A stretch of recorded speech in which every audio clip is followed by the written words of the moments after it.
My name is Dante and this is Story Hub. So I'm the owner of a wonderful rescued macaw. She is a wonderful bird but has a lot of issues due to an abusive former home. I've had her for 3 years and since then haven't taken any vacations or trips away as it would be too disruptive for her. She distrusts everyone and is very reliant on her routine. I love her deeply and I'm happy to make sacrifices for her. They are permanent toddlers and very intelligent birds. I met my husband by the time his kids were older. My stepdaughter was 16 at the time. We married when she moved away for college. Nevertheless, I thought we'd manage to have a decent relationship. Until now. My stepdaughter is getting married in March, and naturally there's a lot of preparation involved. They're wanting a huge traditional wedding and she is stressed out of her mind. They live out of state, and she invited me recently to come visit her for a week to help make wedding plans and spend time with their 2 yo. I declined and she insisted on knowing why, acting very hurt, and I explained the parrot. Well, it all went downhill from there. She caused a massive fuss with her dad, saying she never got a mother figure and I never accepted her as my full-blood daughter, and this is the ultimate snub for a silly animal. That I'm cold and emotionless. I feel really hurt and I can tell he agrees with her even though he's refusing to take sides. But I don't see why I should be expected to take holiday time off work to babysit and bond all of a sudden, and I don't see how I'm a monster for this. Am I the idiot here? Edit. Context of our relationship. We don't usually talk at all and she hasn't visited home in 4 years. Edit 2. Beginning to think it was maybe a mistake posting this. Mostly because this is a real and nuanced situation and Reddit is no place for nuance. And maybe personal relationships shouldn't be judged in the context in the first place. But also because I should be more understanding and a bigger person regardless of who is or isn't an idiot.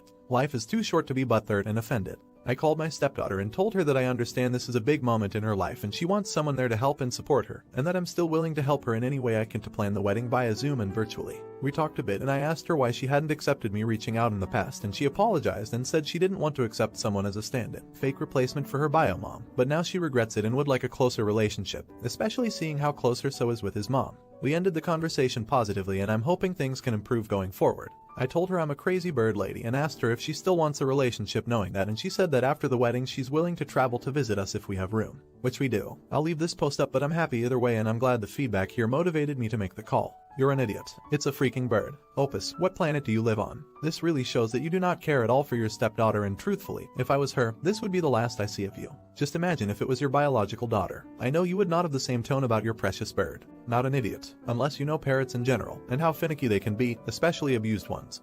This isn't an animal you can simply drop off at a pet sitter. Opus could lose the previously abused bird's trust if the bird thinks Opus had abandoned them. Same time, you are already associating bonding as being a free babysitter. Also, a last-minute one at that. Maybe it's true, maybe it's not. Just sounded a little callous, but then again you are not obligated to be her babysitter. Not an idiot. I don't blame you. I'd normally say you are an idiot for putting a bird before family, but you've made it clear she's been pretty distant with you. The thing about relationships, all relationships, is they require effort and attention. Just because you're related, by blood or law, doesn't mean someone is entitled to your presence, especially if the relationship isn't exactly a good one. You aren't an idiot. I assume if your relationship were better, you'd make more of an effort. You're still going, so it isn't like you're skipping the wedding. NT. Macaws and parrots are not just birds like budgies where you can ask a pet sitter to feed and water them all week. Macaws are like gifted children who scream and can rip your fingers off. They are an 80-year commitment and often only bond to a single person. Birds in general are extremely sensitive to any environmental changes, so someone who doesn't know what they are doing can hurt or even kill the macaw. Shame on everyone for saying choosing an animal over family like it's a bad thing.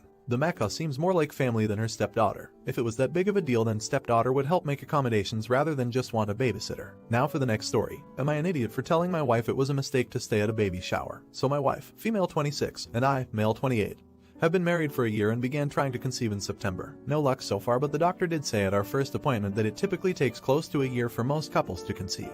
She's been telling people that she's infertile, which isn't true. The doctor said she isn't. My wife and I went to my work Christmas party in mid-December, where my wife met my coworker's wife, let's call her Mary, and they took a liking to each other. Mary was pregnant and invited my wife to her baby shower, which was yesterday, and my wife sounded excited to go. I asked her when we were alone if she thinks she'll be fine. I know my wife and I know what typically bothers her. I knew she wouldn't bask in happiness over someone else's pregnancy, so I urged her to think it through. She said she's fine and she was excited, so she went. The baby shower was yesterday. About 40 minutes in, she calls me and asks me to come. I was at a cafe nearby because I knew she wouldn't stay long. I find her at the entrance of the house crying and a bunch of women consoling her. When she saw me, she came to me and pulled me to the garden to talk. She said she was dancing and looked at Mary's pregnant belly and couldn't take it anymore, started crying and ran out. All of Mary's friends followed her out to console her. I consoled her myself and said, okay, let's go babe.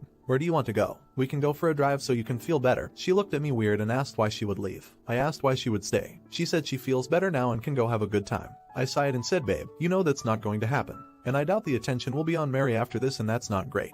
It's her baby shower and she deserves to be celebrated. I can't see how people are going to shift their focus from consoling you to celebrating her if you're still there. She rolled her eyes at me and said she was going back in and that I could leave. 3 hours later, the party was nearing its end, so I went back to pick her up. My coworker and I stepped into the house, and lo and behold, everyone was sitting in a circle with my wife being the center of attention. Coworker looked for his wife and she wasn't there at all. He called her and she said she had left ages ago. My wife and I entered the car and I first asked her how she was feeling and we spoke about it for a few minutes. I then asked her what happened and why Mary left. She said, oh crap, Mary, I forgot to say bye to her. I told her Mary left ages ago. I then said, I know you're going through a hard time, but why on earth would you and her friends do this? If they consoled you for a few minutes, that's fine, but the entire party. We really should have left earlier. She looked at me so offended and said, are you Mary's husband or mine? We stared at each other for a while and just drove home in silence. I told her I wanted to talk to her this morning to sort things out, but she ignored me and left the house. Not an idiot. Your wife turned someone else's celebration into her own pity party, to the point that the guest of honor left her own shower and didn't realize she did anything wrong. Do you really want to have a child with a woman like that? Not an idiot. I don't really know where to start with this. Your wife sounds like a lot.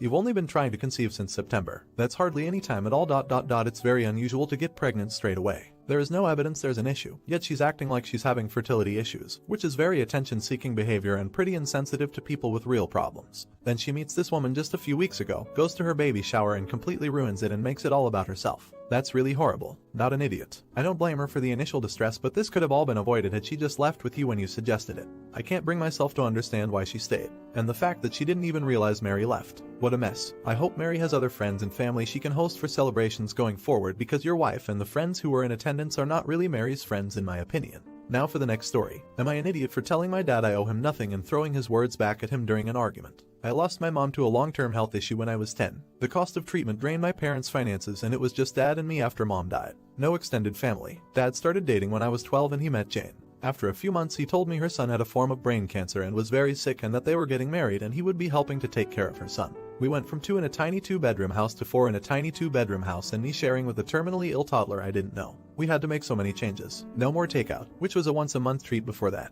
I had to stop my only extracurricular activity. No friends over because noise bothered him. No space that was just mine. No extra money for celebrating birthdays and Christmas. When I was 15, Dad and I got into a huge argument because I was never home, and was always saying no to helping Jane take care of her son. When I told him how much I hated the situation, he looked me in the eye and told me to grow up. He also told me that I was old enough to understand that life wasn't always easy or fun, and that a rougher life can build character. He told me we grew our family, which was a good thing.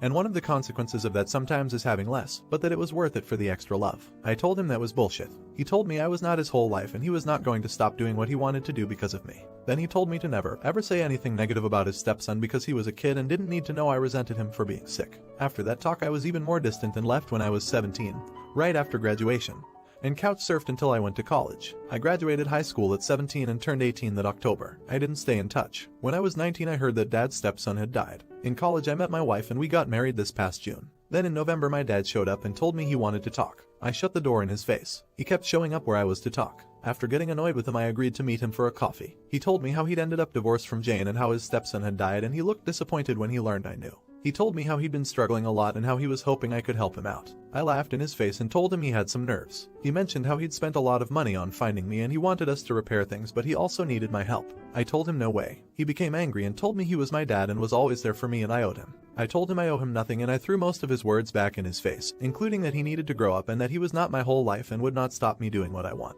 It became a bit of a scene. He told me at my age I should have grown more compassion. Am I an idiot? Not an idiot. Your dad sacrificed you so that he could frick. And as things turned out, the family he created wasn't all that real after all. He was just a patsy to help take care of a sick kid. You owe him nothing. Not an idiot. He was already struggling financially due to your mother's health issue. Decided to still date a woman and help taking care of her son despite knowing perfectly well that he didn't have the money to do that and take care of you at the same time. He basically didn't give a damn about you for years, and now that the child is dead and the mother finished sucking him dry, he suddenly remembered he has a son and came begging for money. If I were you, I would have closed the door on his face repeatedly until he understood the message. Not an idiot. Also, you're the idiot for calling Opus heartless because he resented a father for taking on a dying kid. You all forget that they were never in a financial position to do so. The father could barely afford to take care of Opus. I'm all for helping people. Hell, I give a lot of money to charity every year, but that shouldn't come at the expense of someone who you choose to bring into the world. If OP's father was in a good financial position, it makes all the sense in the world, but he wasn't.